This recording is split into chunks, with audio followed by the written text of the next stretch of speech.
Hindi ko kailanman naisip na magiging ganito ako. Isang babaeng tinitignan ng may pandidiri ng lipunan. Isang ahas sa mata ng pamilyang pinagsilbihan ko ng tapat. Pero sa loob ng maraming taon na kasama ko si Orlando, unti-unti akong pinatay ng kanyang panlalait at panlalamig. At nung dumating ang pagkakataong may isang taong nakakita sa akin, hindi bilang isang asawa o katulong, kundi bilang isang babaeng may halaga, hindi ko na nagawang umiwas. Kahit pa ang taong iyon ay ang huling lalaki sa mundo na dapat kong ibigin. Kung ikaw ang nasa lugar ko, kung ikaw ang nauuhaw sa kaunting respeto, sigurado ka bang hindi mo ring gagawin ang ginawa ko? Kung alam ko lang na ang pag-abot ko ng tasa ng TSA sa kanya sa gabing iyon ang magiging simula ng pagguho ng lahat, baka hinayaan ko na lang na lamunin kami ng katahimikan. Pero hindi eh. Minsan, ang tadhana ay may kakaibang paraan ng paglalaro. Akala mo binibigyan ka ng masisilungan sa gitna ng bagyo? Yun pala. Sa ilalim ng silong na yun ka lalong malulunod. Mainit ang loob ng mansyon ng mga Salcedo nung gabing yun, kahit na malakas ang ulan sa labas. Amoy sampakita at kandila, yung klaseng amoy na nakakasuffocate, amoy ng alaala ng mga taong wala na. Gunitang anibersaryo kasi ng yumaong asawa ni Don Leandro. Bilang asawa ni Orlando, kahit na halos isang taon na kaming hindi nag-uusap ng matino, kailangan kong nandoon. Para sa image, para sa pamilya. Nakita ko si Don Leandro na nakaupo sa dulo ng mahabang mesa. Ang puti na ng buhok niya, parang mga hibla ng pilak na nagniningning sa ilalim ng chandelier. May bit-bit siyang amoy ng menthol at lumang libro. Isang amoy na laging nagpapakalma sa akin sa tuwing sisigawan ako ni Orlando sa harap ng mga bisita. Nakita ko ang panginginig ng mga daliri niya habang sinusubukan niyang uminom. Floor, tawag niya. Mahina lang. Pero sa dami ng boses sa loob ng silid na, yun, sa boses lang niya ako lumingon. Po, Papa Leandro, lumapit ako. Iyon ang tawag ko sa kanya, pero sa kaloob-looban ko, may kung anong kurot. Hindi siya tunay na ama, pero higit pa sa ama ang turing niya sa akin nung mga panahong parang basura ang trato sa akin ng anak niya. Salamat sa pagpunta. Alam kong hindi madali para sa iyo ang bumalik dito, sabi niya. Tumingin siya ng diretso sa mga mata ko. Hindi iyon tingin ng pagkaawa, tingin iyon ng pagkilala. Parang sinasabi niya na alam niya ang bawat pasa sa puso ko na tinatago ko sa ilalim ng makapal na makeup at pilit na ngiti. Ayos lang po ako, pagsisinungaling ko. Sanay na naman akong magsinungaling. Para sa inyo po, babalik at babalik ako. Naramdaman ko ang pag-init ng pisngi ko. Bakit ko ba sinabi yun? Bakit parang may ibang kahulug-hulugan ang lumabas sa bibig ko? Eksaktong pag-abot ko ng tesa sa kanya, pumasok si Orlando. Amoy alak. Namumula ang mga mata. May dalang buke ng rosas na halatang binili lang sa kung saang kanto para magkunwari. Look who's here, sabi ni Orlando. Ang boses niya ay parang kalawang na kumikiskis sa bakal. Ang martir kong asawa. Nagpapabango na naman kay Papa. Gusto kong umiyak. Gusto kong tumakbo.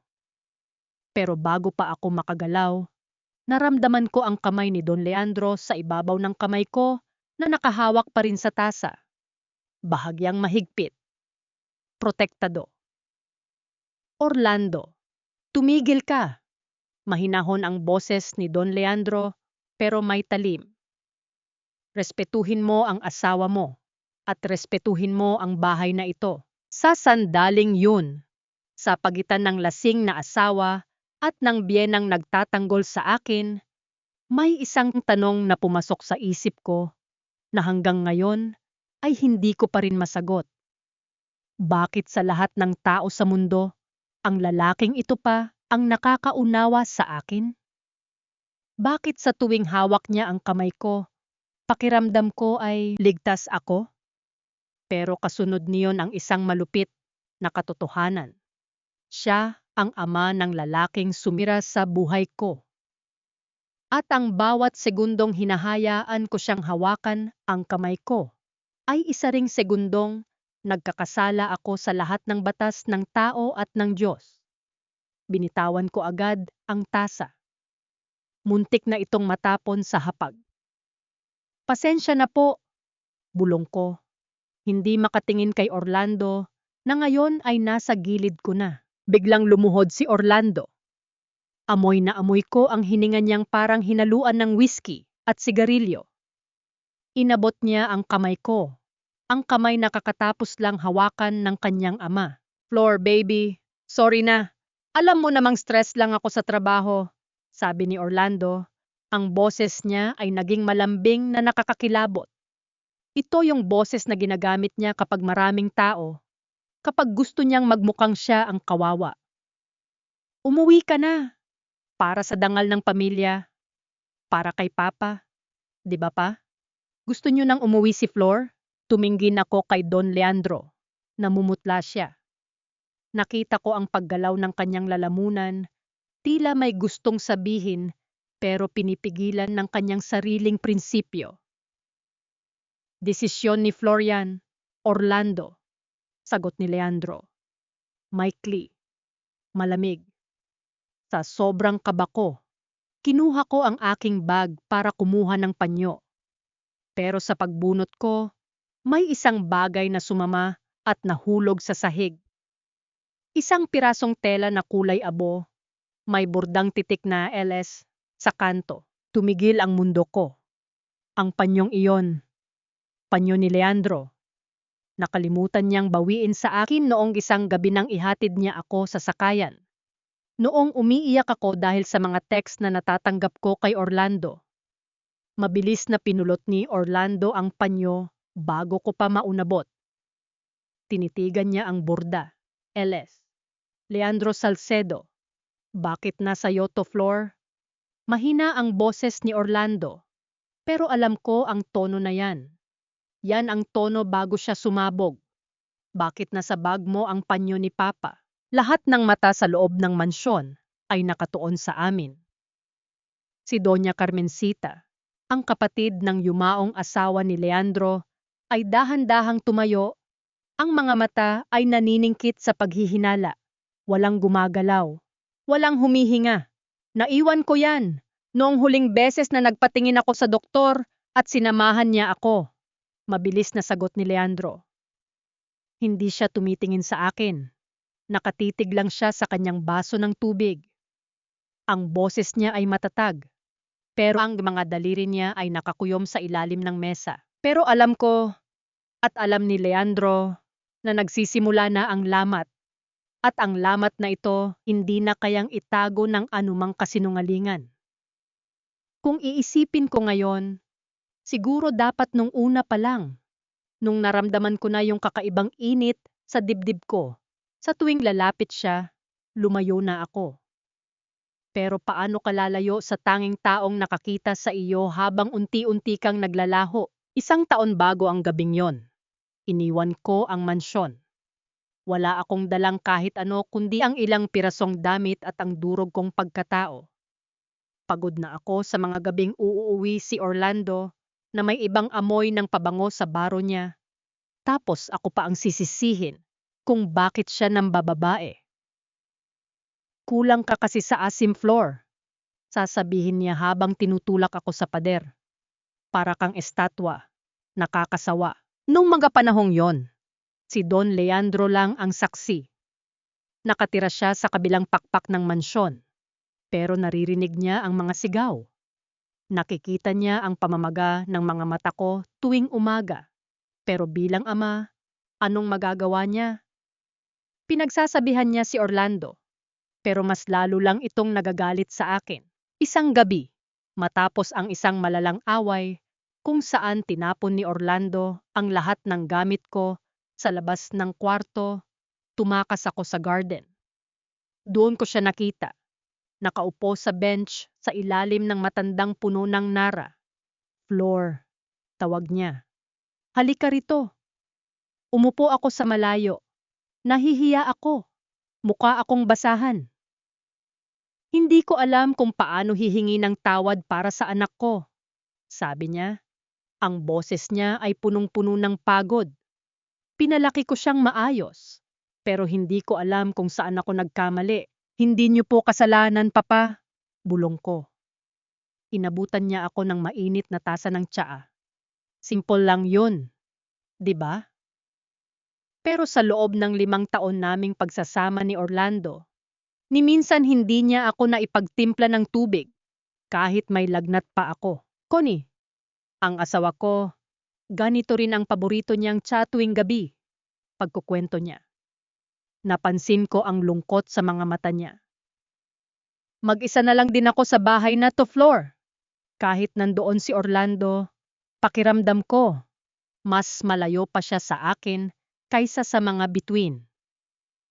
Doon ko napagtanto, pareho pala kaming nag-iisa sa loob ng dambuhalang mansyon na to. 2 pusong binabaliwala ng iisang tao. Huwag mong hayaang ubusin kanya, Floor. Sabi niya habang nakatingin sa malayo. Mabuti kang tao. Huwag mong hayaang maging katulad ka namin na nakakulong sa pangalan ng pamilya. Iyon ang unang beses na may nagsabi sa akin na mabuti akong tao. Hindi bilang asawa, hindi bilang manugang, bilang Floor. Pagkatapos ng gabing yon, naging gawin na namin ang magkita sa garden tuwing hating gabi. Walang mali siya. Walang nakakaalam. Nagkukwentuhan lang kami tungkol sa mga paborito naming libro, tungkol sa kabataan niya sa probinsya, tungkol sa mga pangarap kong hindi natuloy. Hanggang sa isang hapon, biglang nahilo si Don Leandro habang naghahardin. Siya lang ang tao sa mansyon dahil nasa party si Orlando at ang mga katulong ay nasa palengke. Ako ang sumalo sa kanya. Doon, sa gitna ng mga halaman, naramdaman ko ang bigat ng kanyang katawan sa mga braso ko. At sa gitna ng takot ko, may isang nakakatakot na damdamin ang sumulpot. Ayaw ko siyang bitawan. Isinugod ko siya sa ospital. Sa loob ng 3 araw na pananatili niya roon, ako ang hindi umalis sa tabi niya. Si Orlando? Dumating lang nung unang gabi, nagpicture para i-post sa social media na concerned son siya. Tapos umalis din para makipagkita sa barkada. Nung pangalawang gabi, habang tulog ang buong ospital, dahan-dahan kong nilinis ang mga kamay ni Don Leandro gamit ang basang bimpo. Maingat, parang humahawak ng mamahaling kristal. Bigla siyang nagising. Hinuli niya ang kamay ko. Floor, bakit ka pa nandito? Mahinang tanong niya. Ang boses niya ay paos, pero ang tingin niya ay mas malinaw pa sa sikat ng araw. Dapat ay nagpapahinga ka na. Ayaw ko po kayong iwan, sagot ko. At sa unang pagkakataon, hindi ako umiwas ng tingin. Tangga ka rin, Floor, sabi niya, pero may kasamang ngiti na nagpabilis ng tibok ng puso ko. Bakit mo inaaksaya ang panahon mo sa isang matandang tulad ko? Dahil kayo lang ang nakakakita sa akin, Papa Leandro. Pag-amin ko. Kayo lang. Hinigpitan niya ang hawak sa kamay ko. Hindi ko alam kung gaano kami katagal na ganoon. Hawak ang kamay ng isa't isa sa dilim ng silid sa ospital. Walang salita, pero ang bawat pintig ng pulso namin ay tila nag-uusap. Iyon ang sandaling alam ko na wala nang balikan to.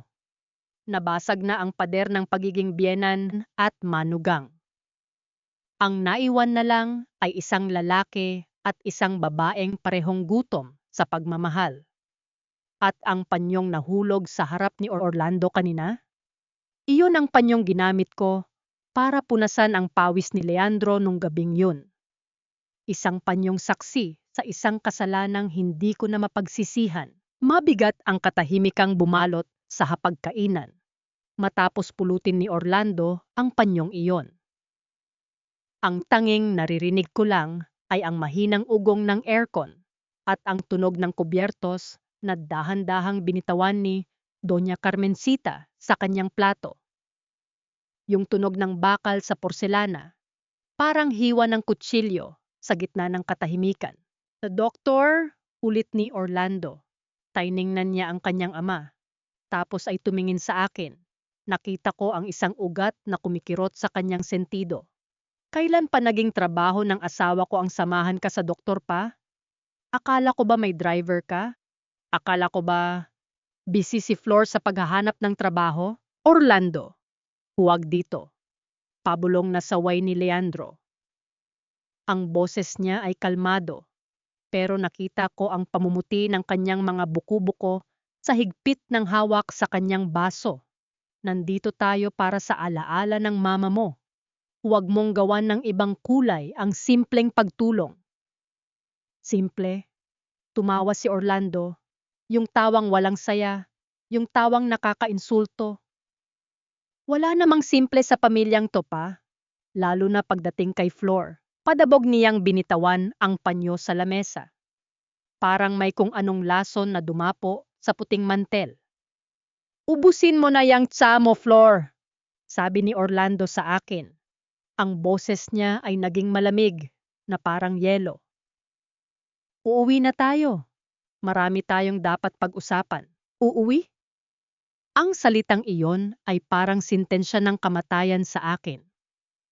Simula nung lumipat ako sa apartment ni Tess, ang salitang uwi ay hindi na tumutukoy sa mansyong ito. Pero sa harap ng mga kamag-anak, sa harap ng mapanghusgang mata ni Doña Carmencita, wala akong magagawa kundi sumunod. Tumayo ako. Nangginginig ang mga binti. Tumingin ako kay Leandro. Isang saglit lang. Gusto kong ensaklolo. Gusto kong sabihin na natatakot ako. Pero ang nakita ko sa mga mata niya ay hindi lang takot, kundi matinding pagsisisi. Pagsisisi na dahil sa kanya, lalong naging impyerno ang buhay ko. Sabi nila, ang tukso daw ay parang magnanakaw sa gabi.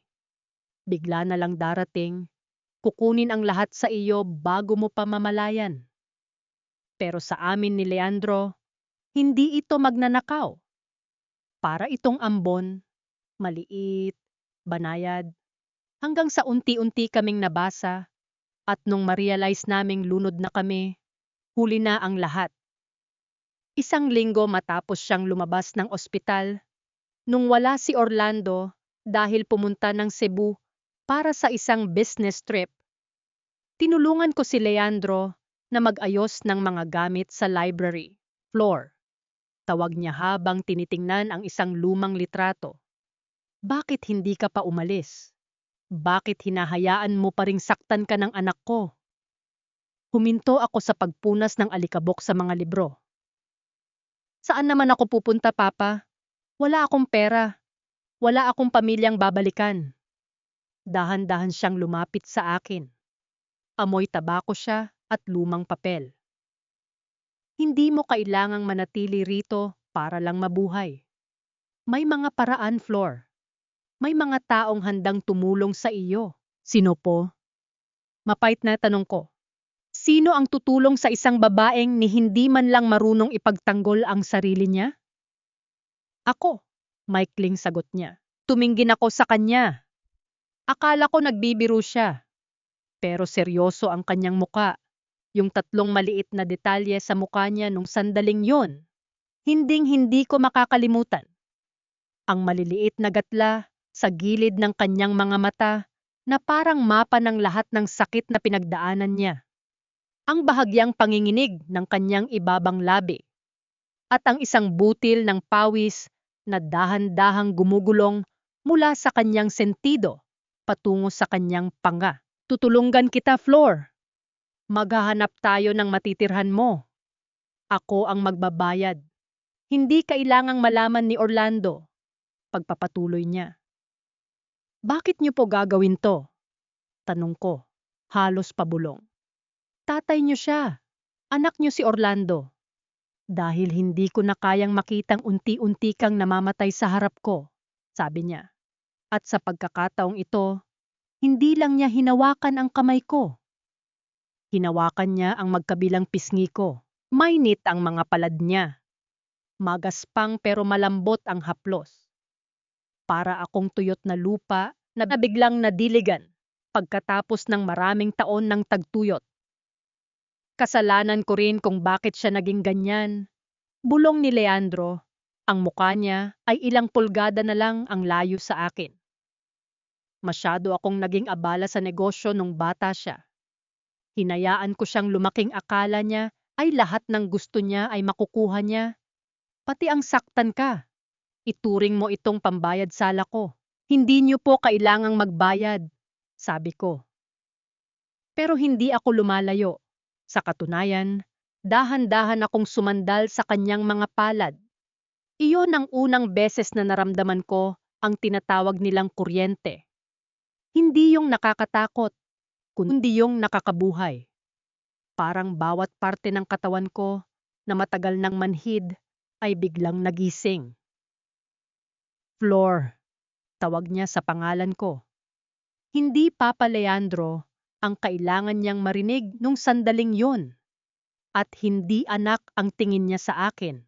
Naramdaman ko ang bilis ng hininga niya. Amoy peppermint ang hininga niya. Hinaluan ng kaunting kaba. At bago ko pa mapigilan ang sarili ko, bago ko pa maisip ang mukha ni Orlando o ang danggal ng pamilyang Salcedo, bahagyang dumapo ang labi ko sa kanyang pisngi. Maliit na halik lang. Isang segundo lang siguro yon. Pero nung sandaling dumampi ang balat ko sa balat niya, alam ko na tapos na ang pagiging manugang ko. Mula nung gabing yun, naging babae na ako sa paningin niya. At siya, naging lalaki sa paningin ko. Mag-iingat tayo, Flor. Bulong niya sa buhok ko habang niyayakap niya ako ng mahigpit. Walang dapat makaalam. Kahit sino, tumango ako. Akala ko, kaya naming itago. Akala ko, sapat na ang mga pabulong na salita at palihim na tinginan. Pero nakalimutan ko ang isang bagay. Sa mansyong ito, pati ang mga dingding ay may tenga.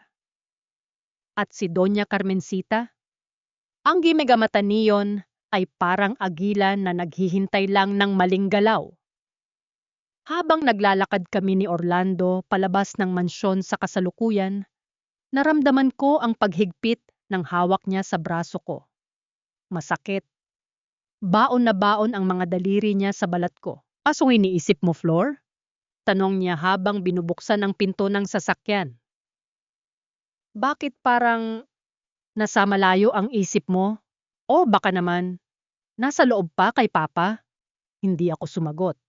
Pumasok ako sa sasakyan at tumingin sa bintana. Nakita ko si Leandro na nakatayo sa may balkonahe.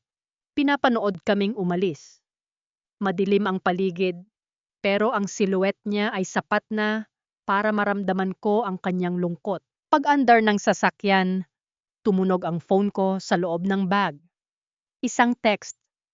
Mula sa isang number na hindi nakasave, pero kabisado ko ang bawat digit. Mag-ingat ka.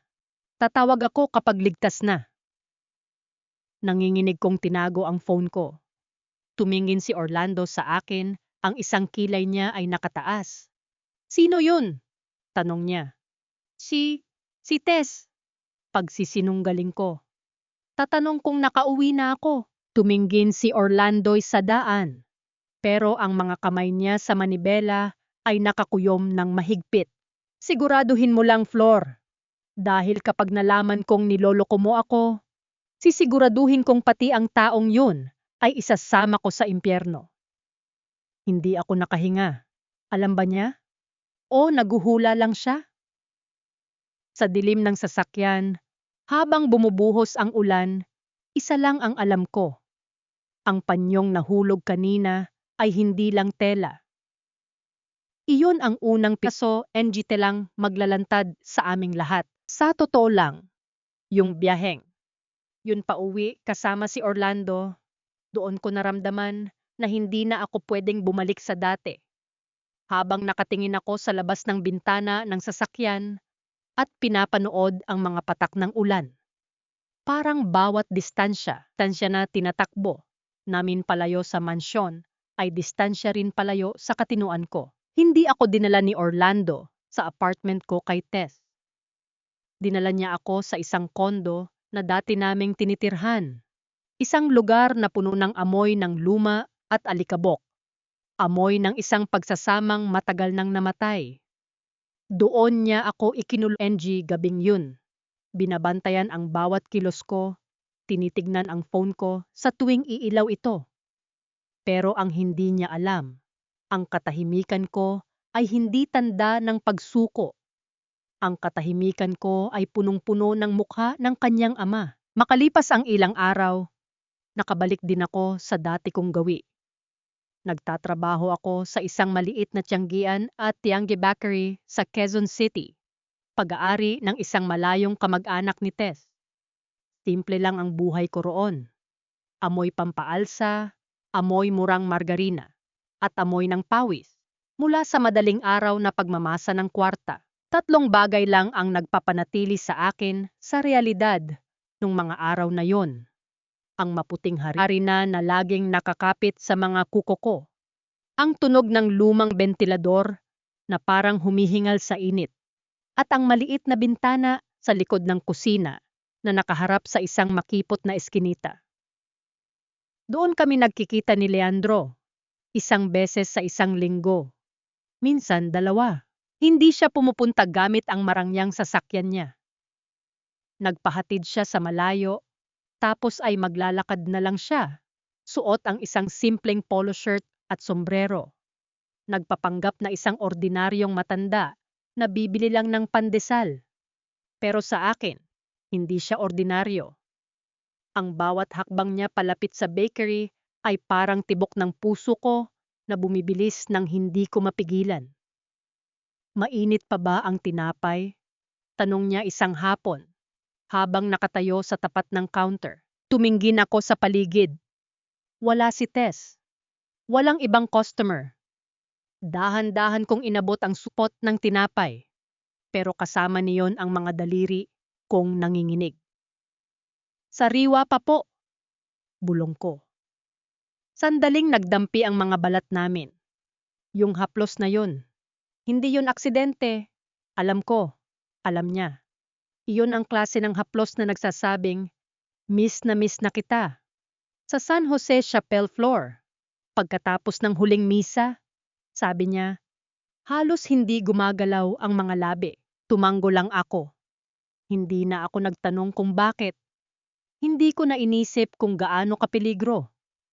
Ang alam ko lang, kailangan ko siyang makita sa labas ng maingay at mainit na bakery na ito. Gabi na nung makarating ako sa chapel. Malabo ang ilaw, amoy insenso at lumang kahoy. Doon, sa pinakadulong upuan, nakita ko siya. Nakaluhod, nakayuko ang ulo. Sa malayo, mukha siyang banal. Mukha siyang taong humihingi ng tawad. Pero nung naramdaman niya ang presensya ko, tumayo siya at hinarap ako. Floor, sabi niya, at sa boses niya, narinig ko ang lahat ng kalungkutan ng mundo. Hindi ko na alam kung anong ginagawa ko sa sarili ko. Gabi-gabi akong nagdarasal na sana ay mawala na itong nararamdaman ko. Pero sa tuwing imumulat ko ang mga mata ko, ikaw pa rin ang hinahanap ko. Kasalanan ba to, Leandro? Tanong ko. Hindi na Papa, hindi na Don. Flor at Leandro na lang kami sa loob ng bahay ng Diyos. Kung ang mahalin ang isang taong nagparamdam sa akin na buhay pa ako ay kasalanan. Siguro nga Flor, sagot niya. Hinila niya ako sa isang mas madilim na sulok ng chapel. Doon, naramdaman ko ang yakap niya. Hindi ito yung yakap na mapusok. Yakap ito ng isang taong nalulunod at nakakapit sa tanging salbabida niya. Isinandal ko ang ulo ko sa dibdib niya. Narinig ko ang malakas na tibok ng puso niya. Mabilis, parang takot na mahuli, parang pusong hindi na para sa isang matanda. Hanggang ngayon, tinatanong ko pa rin ang sarili ko. Pag-ibig ba yon? O baka pareho lang kaming gutom? Gutom sa attention? Gutom sa pagpapahalaga? O baka naman, sadyang mapaglaro ang tadhana, kaya pinagtagpo ang dalawang sugatang puso sa maling panahon at sa maling pagkakataon? Hindi namin namamalayan na ang bawat pagkikita namin ay nag-iiwan ng bakas. Isang hapon, habang naglalakad ako pabalik sa bakery mula sa pakikipagkita sa kanya, nakita ko ang isang pamilyar na sasakyan na nakaparada sa tapat. Isang itim na SUV. Tumigil ang mundo ko. Alam ko ang plate number na yan. Kay Doña Carmencita yon. Dahan-dahan akong pumasok sa bakery. Nakita ko si Tess na nakatayo sa gilid, maputla at hindi makatingin sa akin. At sa gitna ng maliit naming tindahan, nakatayo ang matandang babae. Hawak ang isang mamahaling payong at tinitingnan ang paligid ng may pandidiri. Napakaliit naman pala ng pinagtataguan mo, Flor, sabi ni Carmencita. Ang boses niya ay parang latigo na humahampas sa balat ko. Akala mo ba, hindi ko malalaman? Wala po akong itinatago, tita, sagot ko. Pilit na pinatatatag ang boses ko kahit na gusto nang bumigay ng mga tuhod ko. Wala, lumapit siya sa akin. Amoy na amoy ko ang matapang niyang pabango na humahalo sa amoy ng harina. Kita, NG, driver ko ang sasakyan ni Leandro sa kabilang kanto noong Martes. At ngayon, nakita kitang naglalakad mula sa direksyong yun. Anong meron, Flor? Anong kailangan ng isang salsedo sa isang hamak na tindera ng tinapay? Tulong po yon para sa puhunan. Huwag mo akong gawing tangga, sigaw niya, dahilan para mapatalon si Tess. Kilala ko si Leandro at kilala ko ang mga katulad mo. Akala mo ba, makukuha mo ang yaman ng mga salsedo sa pamamagitan ng paggapang sa kama ng biyenan mo? Sinampal niya ako. Malakas. Lasang kalawang agad ang loob ng bibig ko. Huling babala, Flor. Bulong niya sa tenga ko bago siya lumabas. Lalayo ka kay Leandro o ako mismo ang sisira sa iyo sa harap ng buong parokya. Isasama ko ang kaibigan mong ito at ang bulok ninyong bakery sa impyerno. Nain akong nakatayo. Sa gitna ng tindahan, humahapdi ang pisngi at nanginginig ang buong katawan. Tumingin sa akin si Tess. Puno ng luha ang mga mata. Flor, totoo ba? Tanong ni Tess. Totoo ba ang sinasabi niya? Hindi ako nakapagsalita. Napaupo na lang ako sa sahig, humahagulgol. Doon ko napagtanto.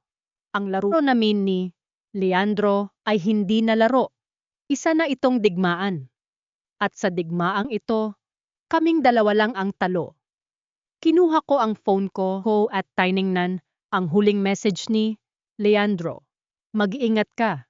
Mahal kita. Sa unang pagkakataon, ang salitang payayalitang mahal kita ay hindi nagbigay ng saya. Nagbigay ito ng matinding takot. Takot na baka ang pag-ibig na ito ay ito ang maging huling hininga naming dalawa. Hindi nakapagsalita si Tess sa akin buong gabi. Naririnig ko lang ang malalalim niyang buntong hininga habang nag-aayos siya ng mga tray. Alam ko ang iniisip niya. Kaibigan ko siya. Tinulungan niya ako nung wala akong matuluyan. Pero ngayon, nadadamay siya sa gulo na ako ang gumawa. Flor, tawag niya sa wakas. Bago kami magsara. Mahal mo ba talaga siya? O baka naman ginagamit mo lang si Don Leandro para makaganti kay Orlando? Tumigil ako sa pagwawalis. Ang tanong na yon ay parang batong bumagsak sa dibdib ko. Hanggang ngayon, hindi ko pa rin masagot yan ng diretso. Hindi ko alam, Tess. Sabi ko, totoo. Ang alam ko lang, sa tuwing kasama ko siya, hindi ako natatakot, hindi ako nanginginig. Sa tuwing kasama ko siya, pakiramdam ko, sapat ako. Pero ama siya ng asawa mo, Flor. Kahit anong baligtad natin sa mundo, maling-mali to, sabi ni Tess. May halong awa at galit ang boses. Kapag nalaman to ni Orlando, hindi lang sampal ang aabutin mo. Alam mo kung paano magalit ang lalaking yun. Hindi ako nakasagot dahil biglang tumunog ang bell sa pinto ng bakery. Gabi na, lampas na sa oras ng pagsasara, kaya lumingon kami pareho ng may kaba. Inakala ko si Don Leandro. Inakala ko si Doña Carmencita na bumalik para ituloy ang pananakot. Pero ang pumasok ay si Orlando. Hindi siya lasing. Maayos ang suot niya. Nakasuot pa ng mamahaling relo na kumikinang sa ilalim ng malamlam na ilaw ng bakery. Pero ang mga mata niya, doon mo makikita ang panganib. Yung klaseng tingin na parang leon na nakahanap na ng biktima. Orlando, bulong ko. Automatikong napaatras ang mga paa ko hanggang sa tumama ang likod ko sa oven na mainit pa. Bakit parang nakakita ka ng multo, Flor? Tanong niya. Lumapit siya, dahan-dahan. Ang bawat hakbang ng sapatos niya sa sahig ay parang bilang ng oras na natitira sa akin. Inilapag niya ang isang maliit na box sa counter. Dinalhan kita enju paborito mong cake. Sinabi ni Tita Carmencita na binisita ka raw niya rito. Sabi niya, parang pagod ka na raw sa trabaho. Tumingin ako kay Tess. Mas lalo siyang namutla. Hindi namin alam kung ano ang alam ni Orlando. Salamat! Sabi ko. Hindi binubuksan ang box. Dapat tumawag ka muna. Bakit? Para makapag-ayos ka? O para makapagtago ang sinumang nandito? Tumawa siya. Pero ang tawa niya ay hanggang labi lang. Lumingon siya sa paligid. Tinitignan ang bawat sulok ng bakery na tila may hinahanap. Hinawakan niya ang buhok ko, dahan-dahan, tapos ay inipit ito sa likod ng tenga ko.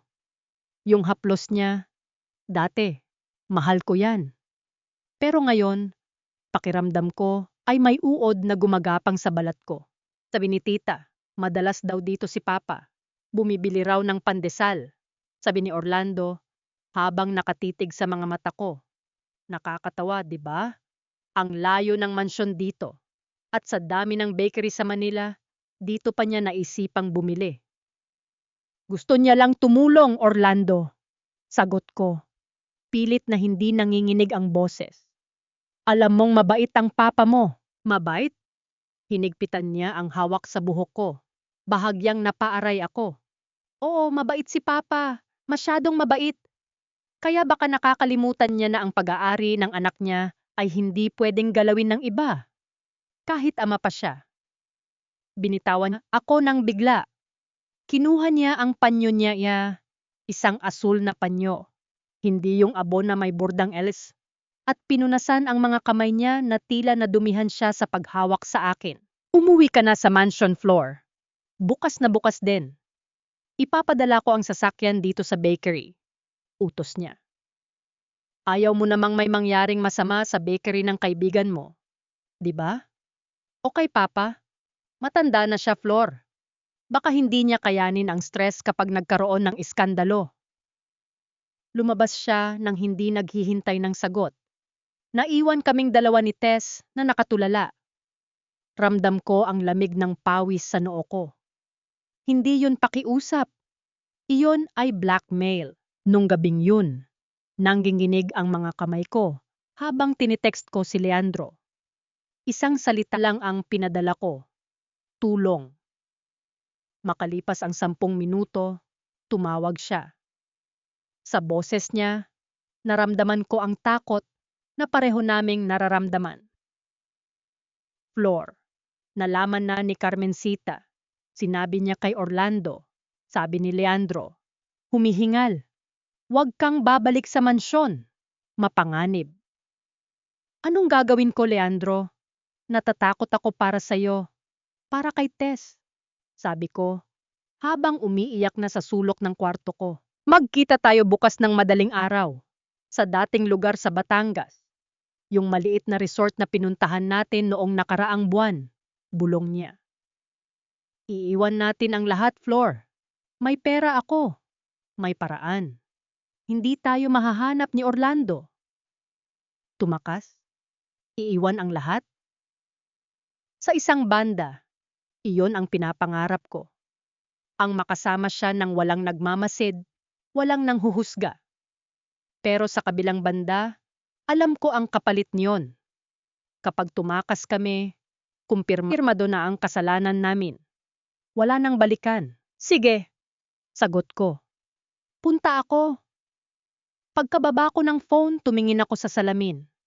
Namamaga ang magamata ko. Ang pisinggi ko, may bakas pa rin ng sampal ni Carmencita. Doon ko tinanong ang sarili ko.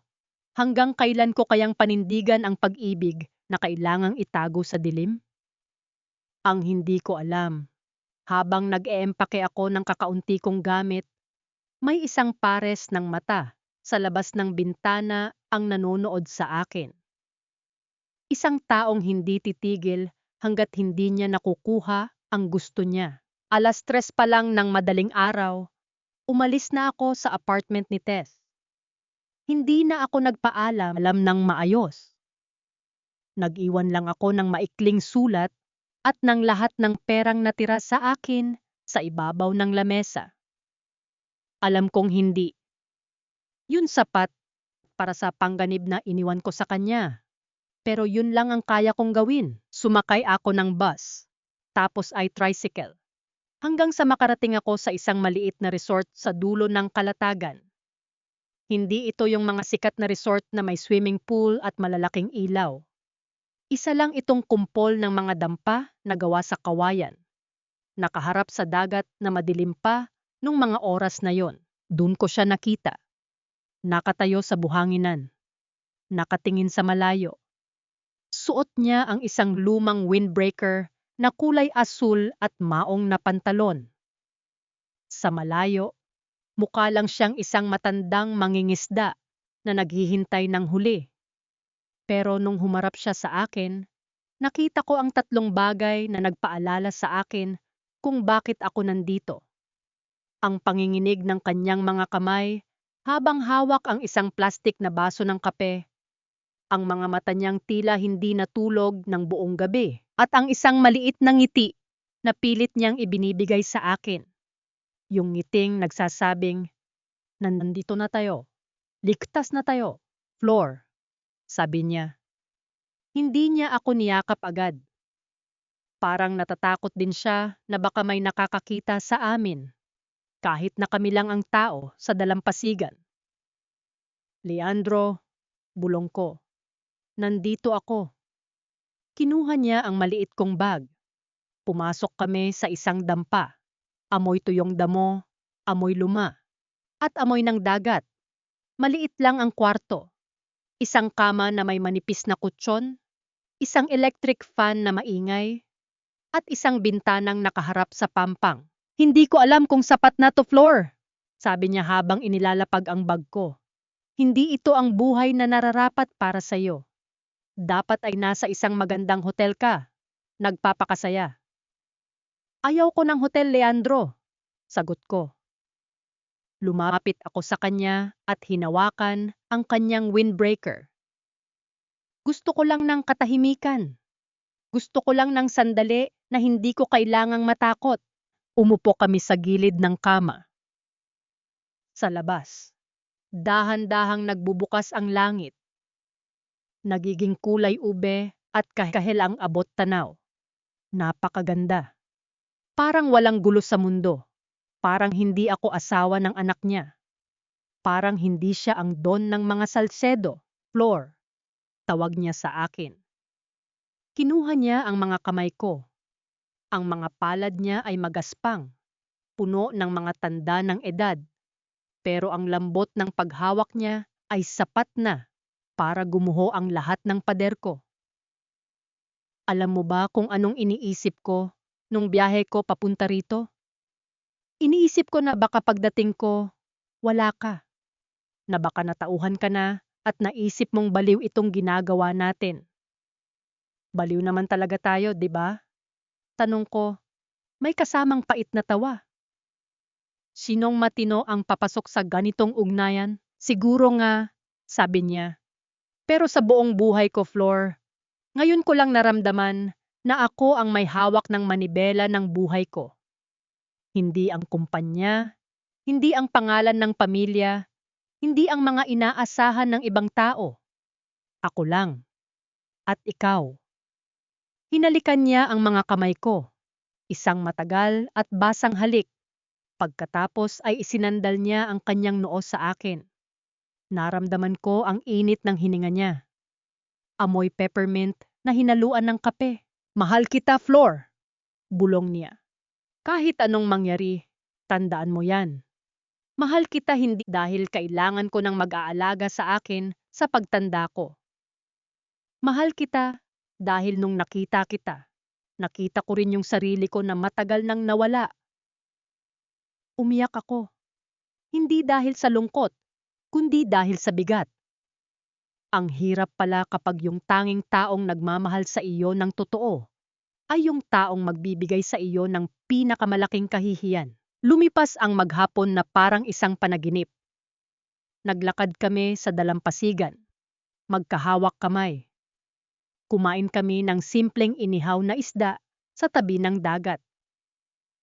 Pinapanood namin ang paglubog ng araw. Para kaming mga teenager na tumakas sa paaralan.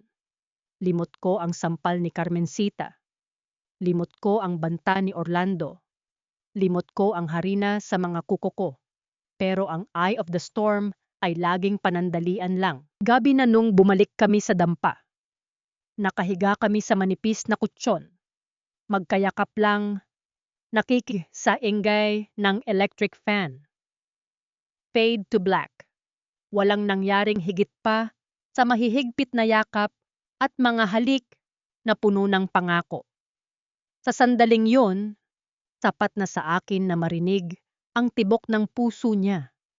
Pero nung akala ko ay makakatulog na ako ng payapa, narinig ko ang isang tunog mula sa labas.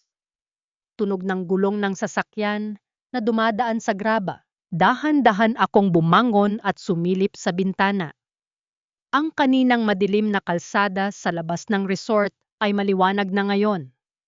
May isang itim na SUV na nakaparada sa tapat ng gate. Isang pamilyar na SUV. Naramdaman ko ang paghinto ng hininga ko. Leandro, tawag ko, nanginginig ang boses. Leandro, gising. Bakit, Flor? Anong nangyayari? Tanong niya, naguguluhan pa. May sasakyan sa labas. Bulong ko. Eksaktong pagkasabik ko niyon. Bumukas ang pinto ng SUV. Isang lalaki ang bumaba. Kahit madilim. Kilala ko ang tindig na yon. Kilala ko ang paraan niya ng paghampas ng pinto ng sasakyan. Si Orlando. At hindi siya nag-iisa. Kasunod niyang bumaba si Doña Carmencita. May dalang flashlight na itinutok sa direksyon ng dampa namin. Ang liwanag ng flashlight ay tumagos sa bintana, tumama ng diretso sa mga mata ko. Floor! Papa! Sigaw ni Orlando mula sa labas. Ang boses niya ay hindi nagalit. Puno na ito ng lason at pananabik na makapanakit. Alam kong nandyan kayo. Huwag na kayong magtago. Mag-usap-usap tayo bilang isang masayang pamilya. Napaupo ako sa sahig. Tinatakpan ang bibig ko para hindi makasigaw. Tumingin ako kay Leandro. Ang kanyang muka ay puno ng matinding takot at kahihiyan. Ang lalaking kanina lang ay nagbibigay sa akin ng lakas. Ngayon ay tila lumiit sa harap ng katotohanang hindi kami pwedeng makatakas. Ang ilusyon ng kaligtasan? Naglaho na parang bula. At sa labas, ang bagyo ay nagsisimula pa lang. Floor, lumabas kayo riyan. Ulit ni Orlando. Ang boses niya ay hindi na sumisigaw. Mas Yun, yung boses na mahinahon. Pero alam mong may hawak na patalim. Huwag niyo nang hintayin na pasukin ko kayo. Respetuhin niyo naman ang sarili niyo. Kung may natitira pa, nanginginig ang buong katawan ko. Tumingin ako kay Leandro. Nakaupo siya sa gilid ng kama. Ang mga kamay ay nakatukod sa kanyang mga tuhod. Nakayuko siya. Sa liwanag na tumatagos mula sa bintana, nakita ko ang pagbagsak ng kanyang mga balikat. Ang Don Leandro na kilala ko, matikas, may awtoridad, kagalang-galang, ay tila naglaho na. Ang nakikita ko na lang ay isang matandang lalaking huling-huli sa akto. Leandro, bulong ko. Anong gagawin natin? Hindi siya sumagot agad. Tumayo siya, dahan-dahan. Inayos niya ang kanyang windbreaker, kahit na wala naman itong gusot. Parang sinusubukan niyang ibalik ang dignidad na ninakaw ng pagkakataon. Lalabas tayo, Flor, sabi niya. Ang boses ay paos. Hindi kita pwedeng itago rito. Mas lalong magiging madumi ang tingin nila sa iyo. Pero, nandito ako. Hindi kita pababayaan, sabi niya. Pero alam naming dalawa na wala na siyang kapangyarihang protektahan ako. Binuksan niya ang pinto ng dampa. Ang malamig na hangin ng madaling araw ay humampas sa mukha ko, hinaluan ng amoy ng alat ng dagat. Paglabas namin, ang unang sumalubong sa akin ay ang nakakasilaw na flashlight ni Doña Carmencita. Ay naku, Lord patawad, sabi ni Carmencita. Ang boses ay punong-puno ng sarkasmo. Kailangan ko pa palang masaksihan ang ganitong kalaswaan bago ako mamatay. Leandro, sa lahat ng pwedeng ipamalit sa asawa mo, ang asawa pa ng anak mo, napakababa, napakakadiri. Nakatayo si Orlando sa likod niya. Nakasandal sa itim na SUV. Nakapamulsa siya, nakatingin sa amin ng may mapait na ngiti.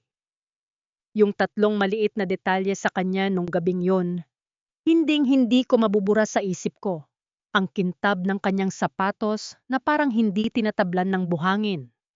Ang amoy ng kanyang mamahaling pabango na masyadong matapang para sa simoy ng dagat. At ang paraan ng paglaro niya sa kanyang wedding ring, pinapaikot-ikot ito sa kanyang daliri habang nakatitig sa akin. Tobwa! Ito pala ang puhunan na sinasabi mo, Flor? Tanong ni Orlando. Lumapit siya sa amin, dahan-dahan. Ang bawat hakbang niya sa graba ay parang putok ng baril. Kaya pala ayaw mo nang bumalik sa akin. Kasi nakahanap ka na ng mas malaking bangko. Mas matanda, pero mas maraming pera. Di ba? Orlando, tumigil ka, sabi ni Leandro. Humahakbang pasulong para haranggan ako. Ako ang may kasalanan. Ako ang nagpumilit sa kanya. Huwag mo siyang pagsalitaan ng ganyan. Wow! Tumawa si Orlando. Isang tawang puno ng pait. Ang dakilang ama. Nagtatanggol sa kanyang babae. Alam mo ba, pa, nung una kong narinig kay Tita Carmencita, hindi ako naniwala. Sabi ko, kahit gaano kagago ang tatay ko, hindi niya magagawa to sa akin. Pero nung makita ko yung mga picture niyo sa bakery, nung makita ko yung panyo, doon ko na-realize na mas masahol ka pa pala sa akin. Wala kaming ginagawang masama, Orlando. Depensa ko, kahit na alam kong walang maniniwala. Nag-uusap lang kami. Tinulungan niya lang ako. Nag-uusap? Sigaw ni Orlando. Biglang nawala ang kanyang pagtitimpi. Dinuro niya ako. Sa gitna ng madaling araw, sa isang liblib na resort sa Batangas, nag-uusap lang kayo sa loob ng isang kwarto na may iisang kama? Flor, huwag mo akong gawing tanga. Hindi ako kasing tanda ni Papa para maloko mo. Wala kaming ginawang malaswa. Sigaw ko rin. habang umaagos na ang mga luha ko. Hinanap ko lang sa kanya yung hindi mo na ibigay sa akin. Respeto, Orlando, pagpapahalaga. Yung ituring akong tao, hindi gamit. At ang kabayaran ng respeto ay ang paghiga sa kama ng tatay ko, balik ni Orlando. Lumingon siya kay Leandro. Paano mo nagawa to? Sa lahat ng babae sa Manila, bakit asawa ko pa? Hindi ka ba nandidiri sa sarili mo? Kapag hinahalikan mo siya, hindi mo ba naiisip na dyan din ako galing? Na dyan din ako natutulog? Nakita ko ang pagpikit ni Leandro. Parang sinampal siya ng bawat salita ni Orlando. Ang kanyang muka ay parang luma at bitak-bitak na pader na unti-unting gumuguho. Sobra na, Orlando, bulong ni Leandro. Sobra? Wala pa tayo sa kalahati pa, sabi ni Orlando. Kinuha niya ang phone niya. Alam niyo ba kung anong mangyayari kapag nalaman to ng board of directors? Kapag nalaman to ng simbahan? Kapag kumalat ang balitang ang Don Emega Salcedo ay kabit ang sariling manugang? Wag, Orlando. Parang awa mo na. Pakiusap ko. Hindi para sa sarili ko, kundi para kay Leandro. Alam ko kung gaano kahalaga sa kanya ang kanyang pangalan. Ang danggal ang tanging bagay na itinitira niya sa sarili niya. Ngayon ka magmamakaawa? Singgit ni Doña Carmencita. Dapat naisip nyo yan bago nyo binalahura ang alaala ng kapatid ko. Leandro, hinding-hindi ka mapapatawad ni Connie. Maging sa kabilang buhay, sinusumpa ka niya. Ang katahik say dalampasigan ay naging kasing bigat ng tingga. Ang tanging naririnig na lang ay ang malalakas na alon na humahampas sa pampang, parang nanunumbat din sa amin. Anong gusto mo, Orlando? Tanong ni Leandro sa wakas. Ang boses niya ay parang taong sumusuko na sa laban. Gusto ko? Lumapit si Orlando diretso sa muka ng kanyang ama. Gusto kong maramdaman mo ang naramdaman ko nung malaman kong ang sarili kong ama ang ahas sa buhay ko. Gusto kong mawala sa iyo ang lahat pa. Ang posisyon mo, ang dangal mo, at ang babaeng to. Hinila ako ni Orlando sa braso. Masakit. Halos mabali ang buto ko sa higpit ng hawak niya. Bitiwan mo siya, Orlando! Sigaw ni Leandro. Susubukan sana siyang pigilan, pero itinulak siya ni Orlando. Dahil sa katandaan at sa gulat, natumba si Leandro sa buhanginan. Leandro! Sigaw ko. Susubukan ko sanang lumapit, pero hinila ako ni Orlando patungo sa sasakyan. Sumama ka sa akin, Flor. O hihilahin ko si Papa sa korte. Pipili ka. Sasama ka sa akin ng tahimik. O sisiguraduhin kong sa kulungan at sa kahihiyan mamamatay ang tatay ko. Tuminggin ako kay Leandro. Nakaupo siya sa buhangin, madumi ang windbreaker, nakatingin sa akin ng may pagsusumamo. Pero sa mga mata niya, nakita ko rin ang pagtanggap. Alam niyang talo na kami. Sa gitna ng dilim, sa ilalim ng flashlight ni Carmencita, ang aming paraiso ay naging isang madugong eksena ng pagkawasak. Sasama ako, bulong ko. Sasama ako. Huwag mo lang siyang saktan, isinakay ako ni Orlando sa SUV. Bago sumara ang pinto, nakita ko ang huling sulyap ni Leandro. Hindi siya tumayo. Nanatili siyang nakaupo sa buhangin habang ang flashlight ni Carmencita ay nakatutok pa rin sa kanya. Parang isang spotlight sa isang trahedya na siya mismo ang nagsulat.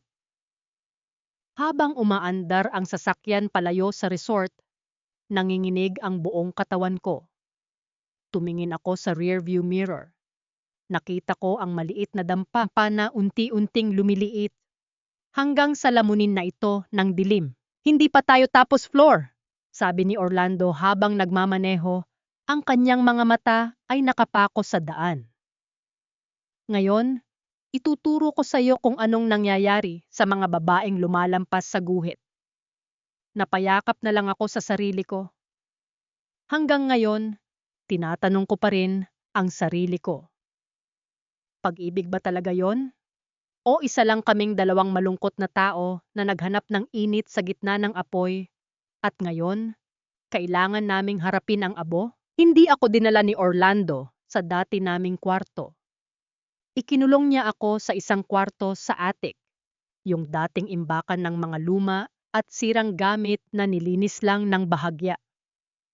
May 3 bagay sa silid na yun na hinding-hindi ko makakalimutan dahil yun lang ang tinitigan ko sa loob ng 3 araw. Ang amoy ng floor wax na masyadong matapang. Parang gustong burahin ang anumang bakas ng tao.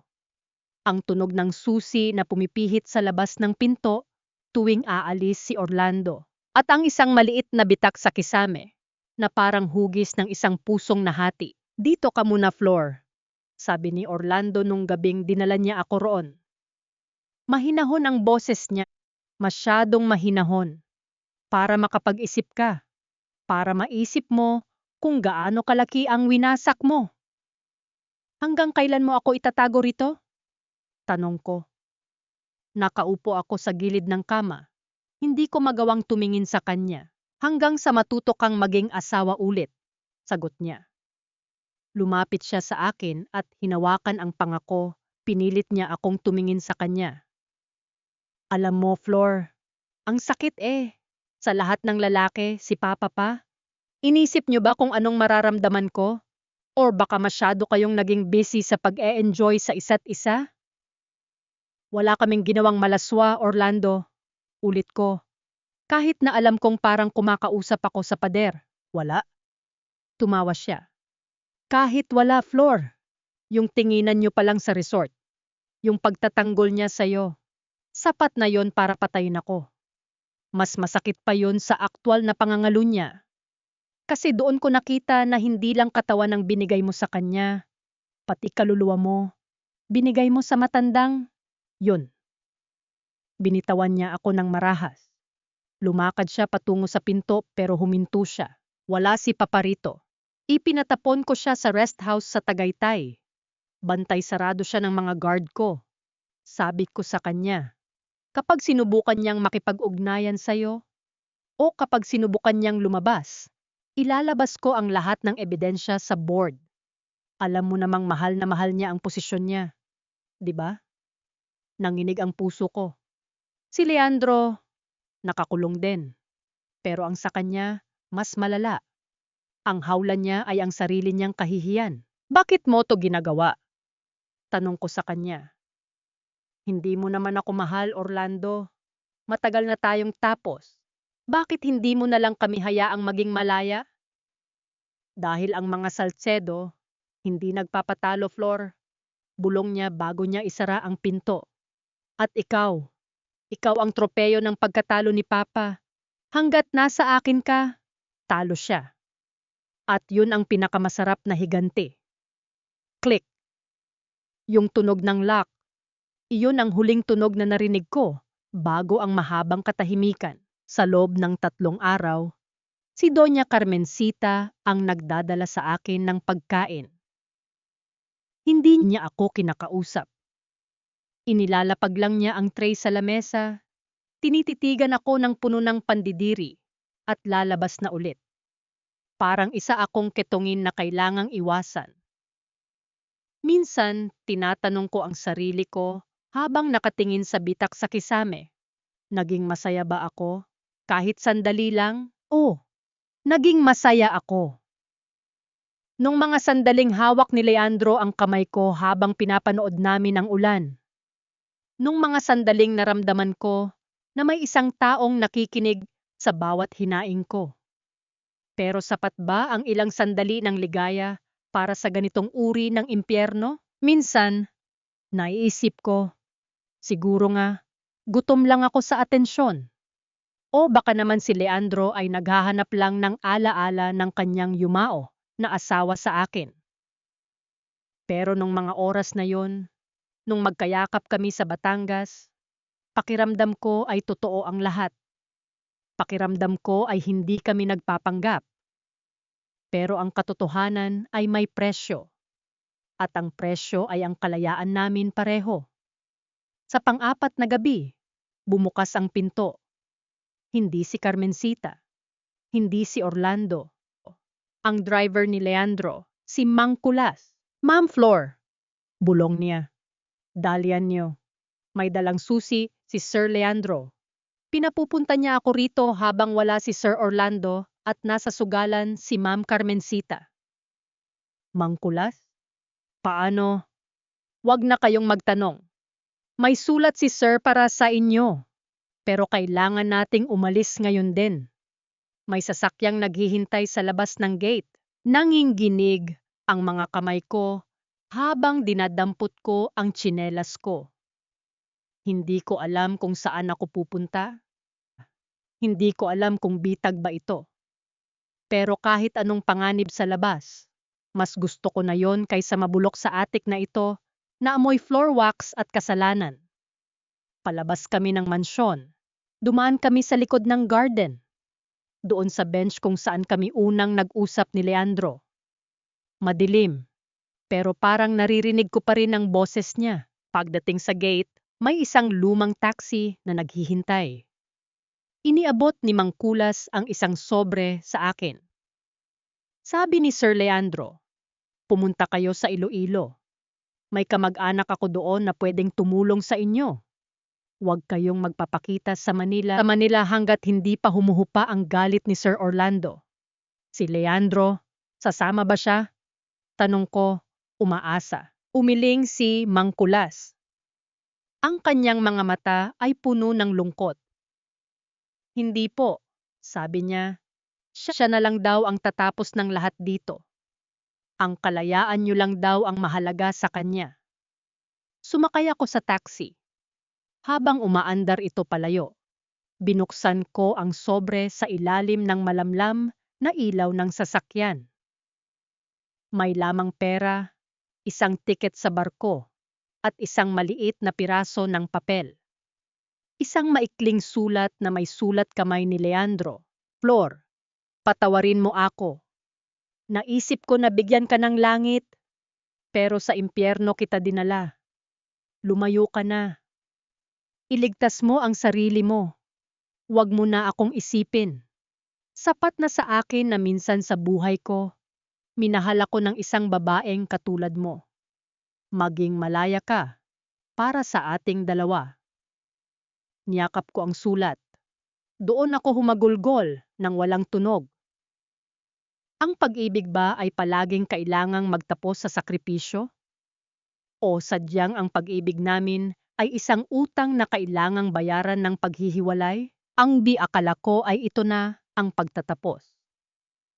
Pero ang hindi ko alam, ang pagtapos ng lahat na sinabi ni Leandro ay may mas malalim at mas masakit na kahulugan. Sa Iloilo, sa isang maliit na bayan na malayo sa ingay ng syudad, sinubukan kong maging anino muli. Tumira ako sa isang maliit na dampa malapit sa palengke, sa tulong ng kapatid ni Mang Kulas na si Tia Nena. Doon, naging tagalinis ako sa isang karinderya. Mula madaling araw hanggang gabi, abala ako sa paghuhugas ng malalaking kawa, pagwawalis ng sahig, at pagliligpit ng mga pinagkainan. Gusto ko ang pagod. Gusto ko yung pakiramdam na kapag humiga na ako sa gabi, ang tanging kaya ko na lang gawin ay matulog. Dahil kapag gising ako at tahimik ang paligid, bumabalik ang lahat.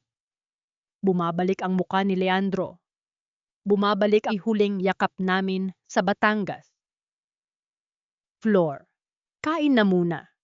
Tawag ni Tia Nena isang tanghali. Masyado kang nagpapakapagod. Hindi naman mawawala ang mga hugasin na yan. Ayos lang po. Tia, sagot ko. Pinupunasan ang pawis sa noo gamit ang likod ng aking kamay. Mas mabuti na ang busy. May tinatakbuhan ka, no? Tanong niya, habang nag-aayos ng mga tinda. Sa mata mo palang alam ko na. Kung mga matang ganyan, matanggaling sa malaking apoy. Hindi ako sumagot. Paano ko sasabihin sa kanya na ang apoy na pinanggalingan ko ay ang sarili kong pamilya? Na ang lalaking minahal ko ay ang ama ng lalaking sumira sa akin? Lumipas ang 2 buwan. Akala ko, sapat na ang distansya. Akala ko, nakalimutan na ako ni Orlando. Akala ko, si Leandro ay ligtas na sa kanyang katahimikan sa Tagaytay. Hanggang sa isang hapon, habang nagpapahinga ako sa ilalim ng puno ng mangga sa likod ng karinderya, tumunog ang phone ko. Isang unknown number. Hello? Sabi ko, nanginginig ang boses. Floor, napahawak ako sa dibdib ko. Boses ni Tess. Pero hindi ito ang masiglang boses ni Tess. Ang boses niya ay parang galing sa ilalim ng lupa, puno ng hikbi at pagod. Tess, anong nangyari? Bakit ka napatawag? Floor, si Don Leandro, hindi niya matuloy ang sasabihin niya dahil sa hagulgol. Tumayo ang mga balahibo ko sa braso. Parang biglang lumamig ang sikat ng araw. Anong nangyari kay Leandro? Sabihin mo sa akin, Tess. Nalaman ni Orlando ang tungkol sa pagtakas mo. Nagwala siya, Floor. Pinuntahan niya si Don Leandro sa Tagaytay. Nagkaroon sila ng matinding away. At nung gabing yun, inatake sa puso si Don Leandro. Nabitawan ko ang phone sa lupa. Parang tumigil ang pag-ikot ng mundo. Naririnig ko ang boses ni Tess sa phone na nasa damuhan. Pero parang galing ito sa kabilang buhay. Nasa ospital siya ngayon, Floor. Pero ang sabi ni Orlando sa board, pinalalabas niyang ninakawan siya ni Don Leandro at ginamit ang pera para sa iyo. Sinisira niya ang danggal ng sarili niyang ama habang nag-aagaw buhay ito. Walang gustong dumalaw sa kanya. Kahit ang mga kamag-anak, pinandidirihan siya dahil sa iskandalong ginawa ni Orlando. Napaupo ako sa damuhan. Niyakap ko ang sarili ko. Siya na lang daw ang tatapos ng lahat dito. Ang kalayaan niyo lang daw ang mahalaga sa kanya. Naalala ko ang sinabi ni Mang Kulas. Iyon pala ang ibig sabihin ni Leandro. Hinayaan niyang Orlando ang danggal niya. Hinayaan niyang siya ang maging biktima para lang makatakas ako. Pinrotektahan niya ako hanggang sa huling sandali ng kanyang lakas. Kailangan kong bumalik, Tess. Bulong ko sa phone. Kahit na alam kong hindi niya ako naririnig ng maayos. Wag, Floor! Kapag bumalik ka, papatayin ka ni Orlando o baka mas malala pa ang gawin niya sa iyo. Sigaw ni Tess sa kabilang linya. Ang huling bilin ni Don Leandro kay Mang Kulas bago siya mawalan ng malay, wag na wag kang pababalikin. Wag na wag mong sisirain ang kalayaang binayaran niya ng sarili niyang buhay. Umiyak ako ng walang tunog. Ang hirap pala nung malaya ka. Pero yung kalayaan mo ay amoy dugo. Amoy sakripisyo ng tanging taong nagmahal sa iyo. Gabi-gabi simula nung tawag na yun. Lumalabas ako sa pampang ng Iloilo. Tinitignan ko ang mga ilaw ng mga barko sa malayo. Iniisip ko si Leandro na nakahiga sa isang malamig na kwarto sa ospital. Mag-isa, walang katuwang. At tinitignan ng buong mundo bilang isang matandang bastos at magnanakaw. Pag-ibig ba yon? O isang uri ng parusa? Hanggang sa isang gabi, may nakita akong balita sa isang lumang dyaryo na ginamit na pambalot ng tinapay sa karinderya. Isang maliit na kolum sa dulo. Business tycoon, Leandro Salcedo, dead at 71. Doon bumigay ang lahat. Hindi lang siya namatay. Namatay siyang kahiya-hiya sa mata ng lipunan. Ang huling alaala sa kanya ng mundo ay ang kasalanang ginawa namin. Tumingin ako sa langit. Salamat, Leandro, bulong ko. At patawad, pero ang kwento ay hindi nagtatapos sa kamatayan. Dahil may isang bagay na iniwan si Leandro na hindi alam ni Orlando. Isang bagay na magpapabago sa lahat at magbibigay sa akin ng huling pagkakataon na harapin ang lalaking sumira sa aming dalawa. Isang linggo matapos kong mabasa ang balita sa dyaryo, may dumating na bisita sa karinderya. Hindi ito si Orlando. Hindi ito si Tess. Isang lalaking nakasuot ng barong na medyo maluwag sa kanya. May bitbit na lumang leather na babag na kupas na ang kulay at may salamin na laging nahuhulog sa dulo ng kanyang ilong. Tatlong maliit na detalye na agad nagpakaba sa akin. Ang bawat pag-ayos niya ng salamin, ang paraan ng pagpunas niya ng pawis gamit ang isang panyong puti, at ang tingin niyang puno ng pagkilala sa akin. Kahit na ngayon ko lang siya nakita. Ikaw ba si Flor? Tanong niya. Mahinahon ang boses niya, boses ng isang taong sanay humawak ng mga sikreto. Sino po sila? Tanong ko. Dahan-dahang itinatago ang mga kamay kong may bakas pa ng sabon mula sa paghuhugas. Atia Mendoza ako. Matagal na akong abogado ni Don Leandro. Pinapunta niya ako rito bago siya tuluyang mawala. Dinala ko siya sa likod, sa ilalim ng puno ng mangga, kung saan kami pwedeng mag-usap nang walang nakakarinig. Inilabas niya ang isang makapal na sobre mula sa kanyang bag. Alam ni Leandro na gagawin ito ni Orlando. Panimula ng abogado habang binubuksan ang sobre. Alam niyang sisirain ng sarili niyang anak ang pangalan niya kapag nalaman ang tungkol sa inyo. Kaya bago pa kayo tumakas, bago pa mangyari ang lahat, may inihanda na siyang proteksyon para sa'yo. Proteksyon? Bulong ko. Ay isang legacy. Flor. Inilipat niya sa pangalan mo ang isang maliit na lupain sa Iloilo at isang bank account na hindi kayang galawin ni Orlando o ng pamilya Salcedo. Siniguro niyang kahit anong mangyari sa kanya, hindi ka magugutom. Hindi ka babalik sa pagiging tagahugas ng pinggan. Tumingin ako sa mga dokumento.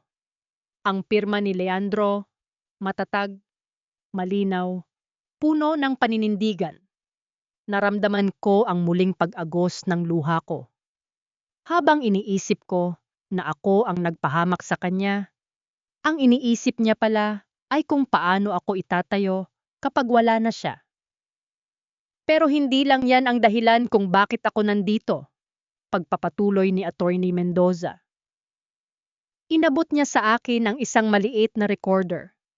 Pinabibigay niya ito sa iyo. Sabi niya, pakinggan mo lang ito kapag wala na siya. Nanginginig ang mga daliri ko habang pinipindot ang play. Sa gitna ng huni ng mga kuliglilig sa Iloilo, narinig ko ang boses niya. Paos na ang boses niya rito, parang bawat salita ay may kasamang hininga ng pagod. Flor, kung naririnig mo ito, ibig sabihin ay malaya ka na.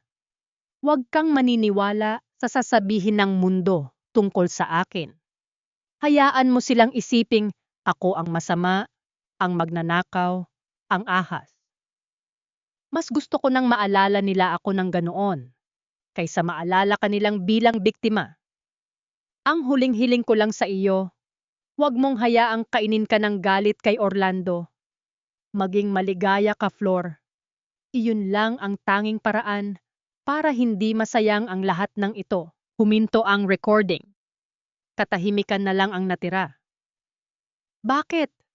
Tanong ko kay Attorney Mendoza. Bakit niya hinayaang sirain siya ni Orlando? Pwede naman siyang lumaban, di ba? May ebidensya siya ng pananakit ni Orlando sa akin. Dahil kung lumaban siya, Flor, kakailanganin kanyang iharap sa korte. Kakailanganin mong ikwento ang lahat ng ginawa ni Orlando sa'yo sa harap ng buong bansa. At alam ni Leandro na hindi mo kakayanin yun. Pinili niyang siya ang mamatay na kahiyahiya para ikaw ay mabuhay ng payapa. Napaupo ako sa lupa. Niyakap ko ang recorder. Ang pag-ibig ba ay palaging ganito? Isang palitan ng buhay? Isang pagsuko ng sariling dangal para sa kaligtasan ng iba? Hindi ko alam kung anong mas masakit. Ang katotohanang patay na siya O ang katotohanang namatay siya para sa isang babaeng tulad ko na ni hindi man lang nagawang ipagtanggol ang sarili niya nung kailangan niya ako. May isa pa, Flor, sabi ni Attorney Mendoza bago siya tumayo. May isang kopya ng video si Don Leandro, isang video ni Orlando na may kasamang ibang babae sa loob ng mansyon, at isang recording ng pag-amin ni Orlando sa lahat ng pananakit niya sa iyo. Nakatago ito sa isang safety deposit box sa Manila. Ang susi ay nasa loob ng sobreng ito. Tumingin ako sa abogado. Bakit niyo to binibigay sa akin? Dahil sabi ni Leandro, ikaw lang ang may karapatang magpasya kung kailan tatapusin ang laro ni Orlando. Nasa sayo kung gagamitin mo yan para linisin ang pangalan ni Leandro o kung hahayaan mo na lang na mabulok ang lahat sa limot. Naiwan akong mag-isa sa ilalim ng puno ng mangga. Hawak ang susi sa aking kamay. Hanggang ngayon, tinatanong ko ang sarili ko. Pag-ibig ba yon? O isang sumpa? Ang katahimikan sa Iloilo na dati ay kanlungan ko. Ngayon ay naging isang sigaw. Isang sigaw na bumabalik sa Manila. Isang sigaw na naghahanap ng katarungan para sa lalaking itinapon ang lahat para sa akin. Tumayo ako. Pinunasan ko ang mga luha ko. Hindi na ako nanginginig. Sa unang pagkakataon sa loob ng maraming buwan, naramdaman ko ang isang bagay na matagal nang nawala sa akin. Ang tapang. Hindi ako pwedeng manatili rito habang ang pangalan ni Leandro ay kinakaladkad sa putik ng sarili niyang dugo. Handa na akong bumalik, hindi bilang asawa ni Orlando, hindi bilang manugang ni Leandro, kundi bilang ang babaeng magtatapos sa lahat ng sinimulan ni Orlando. Hinawakan ko ang susi sa loob ng bulsa ko. Malamig ito, matigas, at mabigat. Parang ang bigat ng katotohanan ng pasan ko. 3 bagay ang naging baon ko sa biyahe pabalik ng Manila.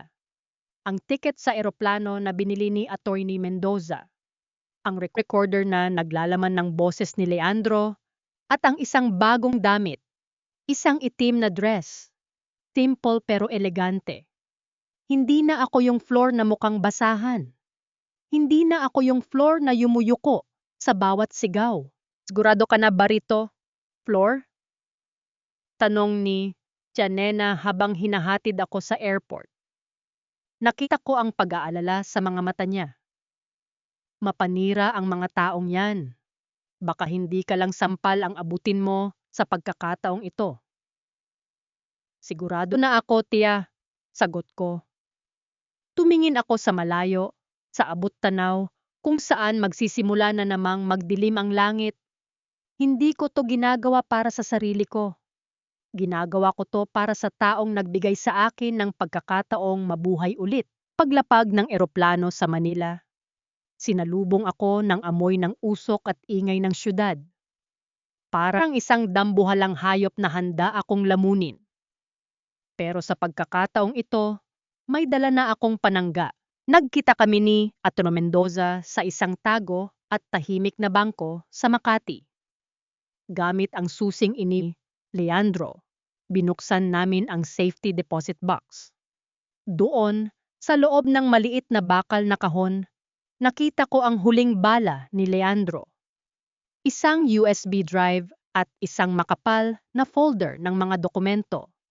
Mga bank statements na nagpapatunay na si Orlando ang kumukuha ng pera ng kumpanya para sa kanyang mga bisyo, hindi si Leandro. Isinalpak namin ang USB sa laptop ni Attorney Mendoza. Ang unang lumabas ay isang video. Madilim. Parang kuha mula sa isang hidden camera sa loob ng master's bedroom sa mansyon. Nakita ko si Orlando. May kasama siyang babae. Isang babaeng hindi ko kilala, pero halatang komportable sa loob ng bahay ko. At naririnig ko ang boses ni Orlando. Hayaan mo si Flor. Mabulok siya sa attic. At si Papa? Matanda na yon. Konting stress na lang, bibigay na ang puso nyon. Kapag nawala sila, sa atin na ang lahat.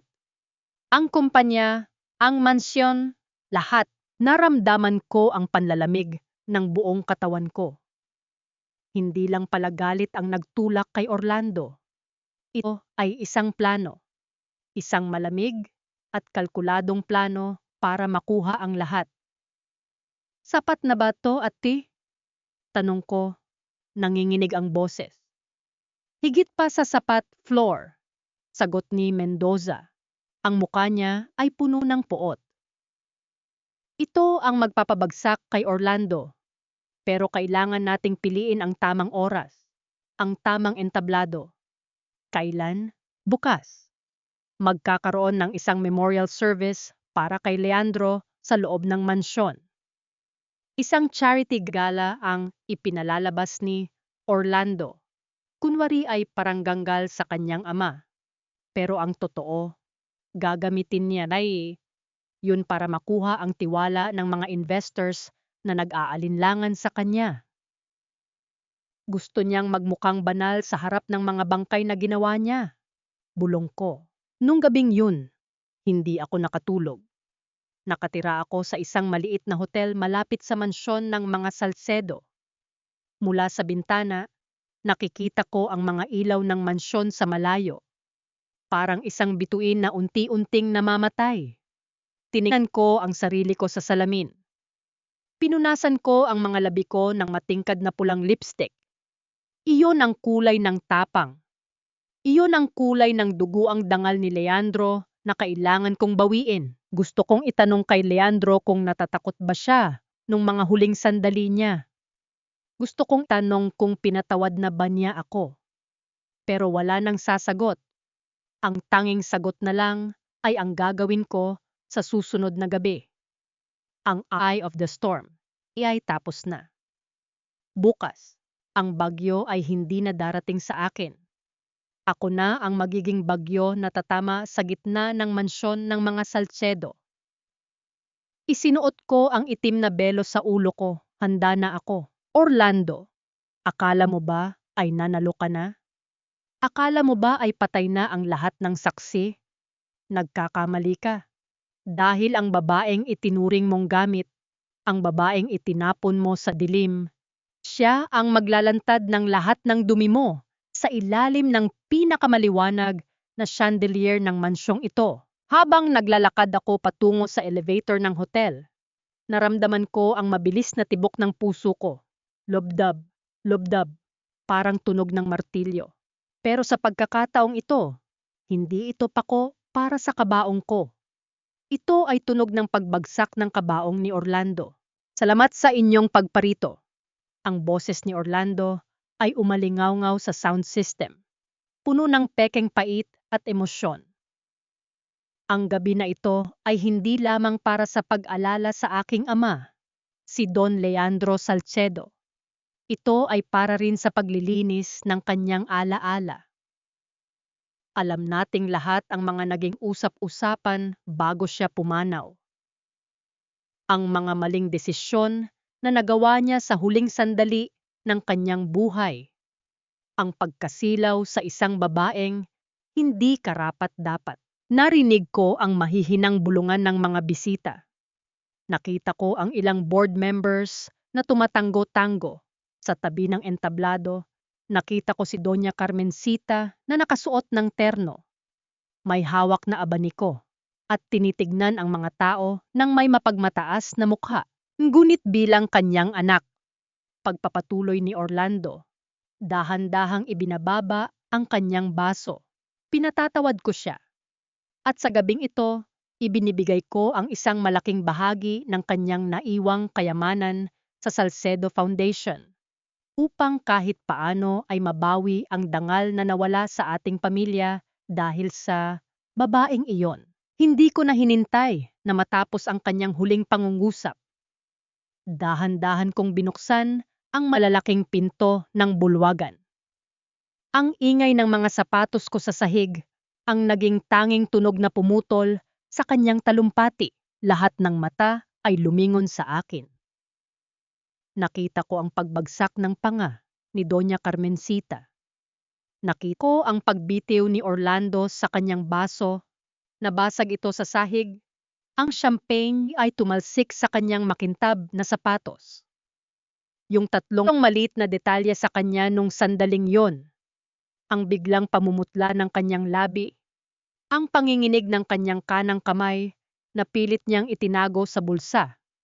At ang pawis na biglang namuo sa kanyang noo kahit na napakalamig ng aircon. Floor, bulong ni Orlando sa microphone. Sapat na para marinig ng lahat. Hindi pa tapos ang parangal, Orlando, sabi ko. Ang boses ko ay matatag. Hindi ako sumisigaw, pero ang bawat salita ko ay tila may bigat ng bakal. Nakalimutan mo yata ang pinakaimportanteng bahagi ng kwento ng tatay mo. Anong ginagawa mo rito? Sigaw ni Doña Carmencita. Susubukan sana akong lapitan, pero hinaranggan siya ni Atty. Mendoza. Nakasunod ko lang palang pumasok. Guard! Ilabas ang babaeng ito! Isang iskandalo ang presensya niya rito. Hayaan niyo siya! Sigaw ni Orlando. Pilit na ibinabalik ang kontrol sa kanyang boses. Hayaan niyo siyang magpakita ng kanyang kawalang hiyaan sa harap nating lahat. Para makita niyo kung anong klaseng babae ang sumira sa pamilya ko. Naglakad ako patungo sa entablado. Bawat hakbang ay parang isang panalangin kay Leandro. Gabayan mo ako. Sinasabi mo na ang tatay mo ang sumira sa dangal ng pamilya? Tanong ko habang nakatayo sa tapat niya. Sinasabi mo na siya ang nagnakaw sa kumpanya? Na siya ang nabulag sa isang babaeng hindi karapat-dapat? Totoo naman, di ba? Uyam ni Orlando. May ebidensya ako, Flor. Ang pagtakas niyo sa Batangas. Ang mga bank transfers mga bank transfers na ikaw ang gumawa gamit ang pirma niya na ikaw mismo ang nanggaya putol ko sa kanya. Inilabas ko ang USB drive mula sa aking maliit na bag. At ang pagtakas na sinasabi mo, hindi yun pagtakas ng dalawang makasalanan. Yun ay ang pagliligtas ng isang ama sa babaeng paulit-ulit mong sinasaktan. Lumingon ako sa mga bisita. Gusto niyo bang malaman ang totoo? Gusto niyo bang makita ang tunay na mukha ng bayaning nasa harap niyo? Ibinigay ni Atty. Mendoza ang USB sa technician sa gilid. Sinubukan ni Orlando na tumalon na sa entablado para pigilan ito. Pero hinarang siya ng dalawang lalaking kasama ni Mendoza. Wag! Bawal yan! Isang paninira yan!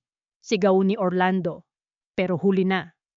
Ang dambuhalang screen sa likod ng entablado na kanina lang ay nagpapakita ng mga litrato ni Leandro bilang parangal ay biglang nagbago.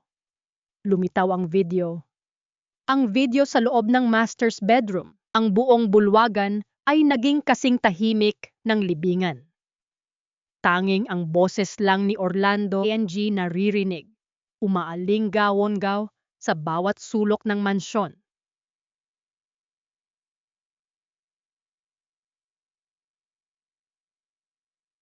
Hayaan mo si Flor. Mabulok siya sa attic. At si Papa? Matanda na yon. Konting stress na lang, bibigay na ang puso niyon.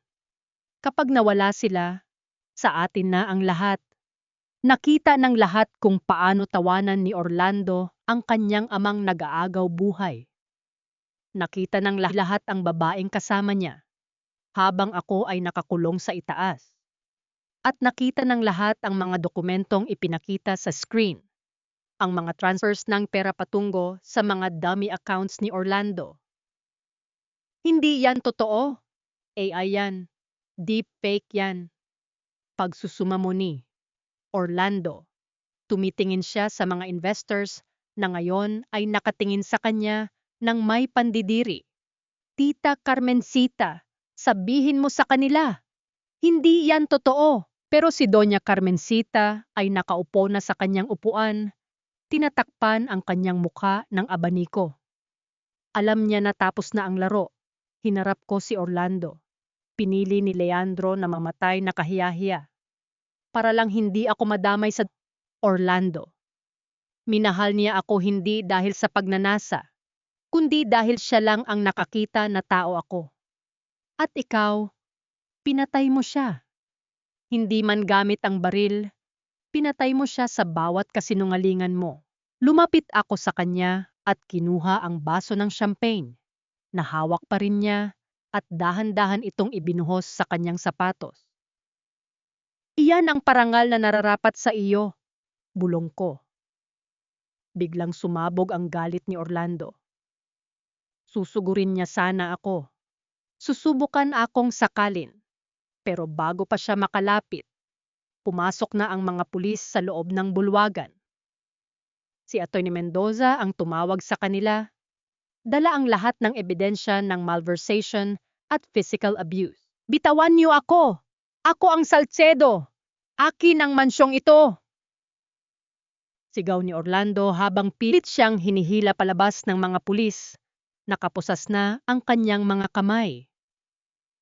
Flor, isasama kita sa impyerno. Sisiguraduhin ko yan. Pinanood ko siyang ilabas ng mansyon. Pinanood ko ang pagbagsak ng imperyong itinayo niya sa ibabaw ng mga bangkay. Ang mga bisita ay nagsimula ng mag-alisan. Ang ilan ay humihingi ng paumanhin. Ang ilan ay hindi makatingin sa akin. Naiwan akong mag-isa sa gitna ng entablado. Tumingin ako sa portrait ni Leandro. Sa ilalim ng mga ilaw, parang nakita ko siyang ngumiti. Isang ngiti ng paglaya. Tapos na, Leandro, bulong ko. Tapos na. Naramdaman ko ang panghihina ng mga tuhod ko. Napaupo ako sa hagdan ng entablado, humihingal. Sa ba ang hustisyang ito? Mababalik ba nito ang pintig ng puso niya? Hindi. Pero kahit paano, sa gabing ito, ang hangin sa mansyon ay luminis na. Wala na ang amoy ng puting liryo. Ang tanging amoy na lang na natira ay ang amoy ng ulan sa labas. Hinawakan ko ang panyong abo sa loob ng bulsa ko. Ang panyong may bordang Ls. Ngayon, handa na akong magsimula ulit. Hindi bilang anino, hindi bilang biktima, kundi bilang si Flor, ang babaeng nagmahal ng bawal, pero lumaban ng tapat. Pero habang paalis ako ng mansyon, may isang tanong na nanatili sa isip ko. Kung alam ko bang ganito ang magiging katapusan, uulitin ko pa rin ba ang lahat? Tumingin ako sa madilim na langit. At sa gitna ng katahimikan, alam ko ang sagot. Hindi pala totoo na kapag nakuha mo na ang katarungan, agad nasasaya ang puso mo. Akala ko, nung makita ko si Orlando na nakapusas at hinihila palabas ng mansyon, mararamdaman ko yung tinatawag nilang triumph. Pero nung tumahimik na ang paligid at nag-alisan na ang mga pulis at mga bisita, ang tanging natira ay ang nakatutuling na katahimikan. 3 bagay ang tumambad sa akin sa loob ng bakanteng mansyon. Nung gabing yun, ang amoy ng natapon na champagne na nanunuot sa carpet, ang isang pirasong perlas mula sa kwintas ni Doña Carmencita na naiwan sa sahig, at ang sarili kong refleksyon sa malaking salamin sa hallway. Isang babaeng nakaitim, maputla, at tila tumanda ng 10 taon sa loob lang ng isang gabi. Ma'am Flor, handa na po ang mga gamit nyo. Bulong ni Mang Kulas mula sa likuran ko. Salamat Mang Kulas, sabi ko. Tumingin ako sa paligid. Ibinigay na ni Atty. Mendoza ang mga papeles sa board. Sila na ang bahala sa mansyong ito. Ayaw ko nang may itira kahit anong alaala rito. Saan na po kayo pupunta? Sa kung saan ako totoong kilala, Mang Kulas. Sa kung saan hindi ako asawa o manugang ng kahit sino. Bago ako lumabas, umakyat muli ako sa attic. Binuksan ko ang pinto ng maliit na kwartong naging bilangguan ko. Doon, sa ilalim ng kama, kinuha ko ang isang maliit na kahon. Wala itong lamang alahas. Ang laman lang nito ay ang mga sulat ni Leandro at ang panyong abo na may bordang Ls. Naisip ko, kung hindi ba kami nagkita ni Leandro, ganito pa rin ba ang kahihinatnan ko? Siguro ay nandoon pa rin ako sa baba. Sinasaktan ni Orlando, nananahimik, unti-unting namamatay nang walang nakapapansin. Sa isang banda, ang bawal na pag-ibig na yun ang sumira sa lahat. Pero sa kabilang banda, yun din ang nagligtas sa akin mula sa isang buhay na mas malala pa sa kamatayan. Pagbaba ko, nakita ko si Doña Carmencita na nag-eempake rin ng kanyang mga mamahaling gamit. Hindi na siya yung matapang na babaeng sumampal sa akin sa bakery. Ngayon, para na lang siyang isang lantang gulay. Nanginginig ang mga kamay habang itinatago ang kanyang mga alahas. Masaya ka na ba? Tanong niya, hindi tumitingin sa akin. Winasak mo ang pamilyang ito. Hindi ako ang winasak niyo, tita. Sagot ko ng may katatagan. Winasak niyo ang sarili niyo nung hinayaan niyong maging halimaw si Orlando para lang sa pangalan ng pamilya. Kayo ang pumatay kay Leandro, hindi ako. Iniwan ko siyang nakatulala. Paglabas ko ng gate, naramdaman ko ang unang patak ng ulan. Hindi na ito yung ulan na nakakalungkot. Ito yung ulan na parang naglilinis ng dumi sa kalsada. Dumaan muna ako sa sementeryo bago ako tuluyang lumisan ng Manila. Umaga na nung makarating ako roon. Malamig ang hangin at ang mga damo ay basa pa ng hamog. Tatlong maliit na detalye ang napansin ko sa puntod niya. Ang isang tuyong rosas na iniwan marahil ng isang dating kaibigan. Ang pangalang Leandro Salcedo na nakaukit sa malamig na puting marmol at ang sarili kong anino na nakapatong sa kanyang himlayan. Nandito na ako, Leandro, bulong ko. Inilapag ko ang isang bugkos ng mga puting sampakita. Tapos na ang lahat. Alam na ng mundo ang totoo. Hindi ka na nila maaalala bilang magnanakaw o bilang ahas. Maaalala ka na nila bilang ikaw. Ang lalaking may pinakamalaking puso na nakilala ko. Naupo ako sa damuhan sa tabi ng kanyang puntod. Hinaplos ko ang malamig na marmol. Minsan, tinatanong ko pa rin ang sarili ko, pag-ibig ba talaga yon? Sabi ko, habang umiiyak ng tahimik. O baka naman, pareho lang tayong dalawang taong nawawala sa dilim at nagkataong nagkahawakan ng kamay? Siguro. O baka naman sadyang ganito lang talaga ang tadhana. Kailangang may masaktan para may matuto. Naalala ko ang huling gabi namin sa Batangas. Ang init ng kanyang yakap. Ang pangako niya na poprotektahan niya ako. Tinupad niya yon. Pero ang kapalit ay ang sarili niyang buhay. Hindi ko alam kung mapapatawad ko ang sarili ko. Pagpapatuloy ko. Pero ipinapangako ko sa iyo, hindi ko sasayangin ang kalayaang binigay mo. Magiging maligaya ako, Leandro. Hindi dahil kailangan, kundi dahil yun ang huling utos mo sa akin. Inilabas ko ang panyong abo. Dahan-dahan ko itong inilagay sa ibabaw ng marmol. Sa'yo na to. Hindi ko na kailangang bitbitin ang amoy mo para maalala ka. Nandito ka na sa loob ko. Sa bawat tibok ng puso ko na hindi na natatakot.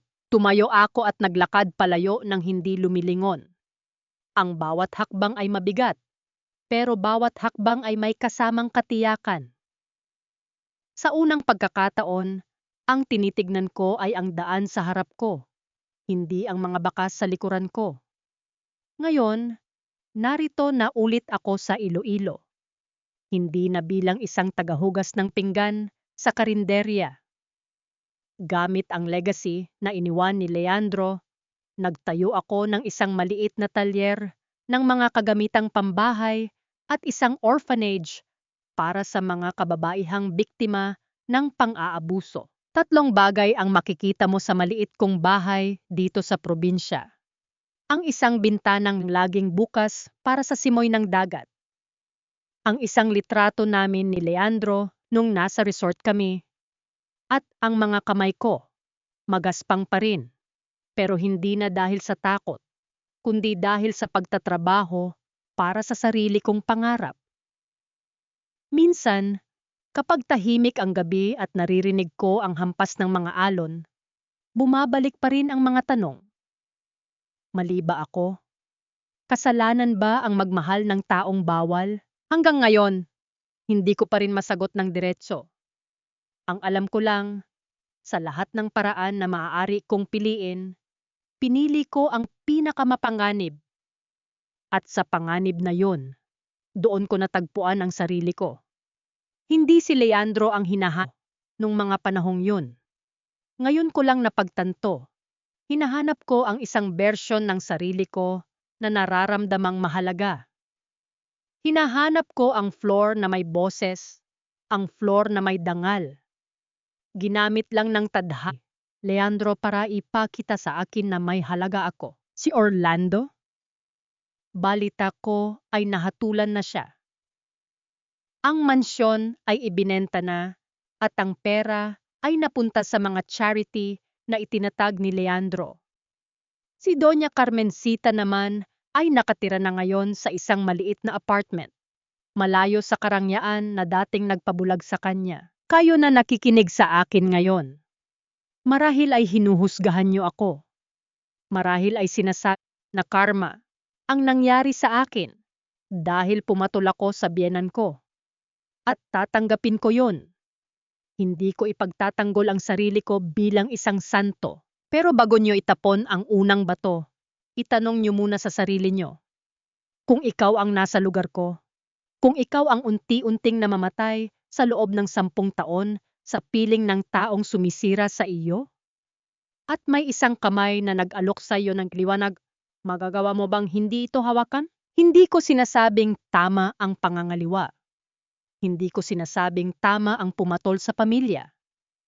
Ang sinasabi ko lang, ang tao ay marupok. At kung minsan, sa gitna ng ating karupukan, doon natin natatagpuan ang pinakamalakas na bersyon ng ating mga sarili. Ang bawat kwento ay may katapusan. At ang sa akin, nagtapos ito hindi sa isang kasalan, hindi sa isang trahedya, kundi sa isang tahimik na umaga sa Iloilo. Isang umaga kung saan paggising ko, hindi na ako nanginginig. Isang umaga kung saan ang tanging pangalang binabanggit ko ay ang sarili kong pangalan. Ako si Flor. At sa wakas, malaya na ako.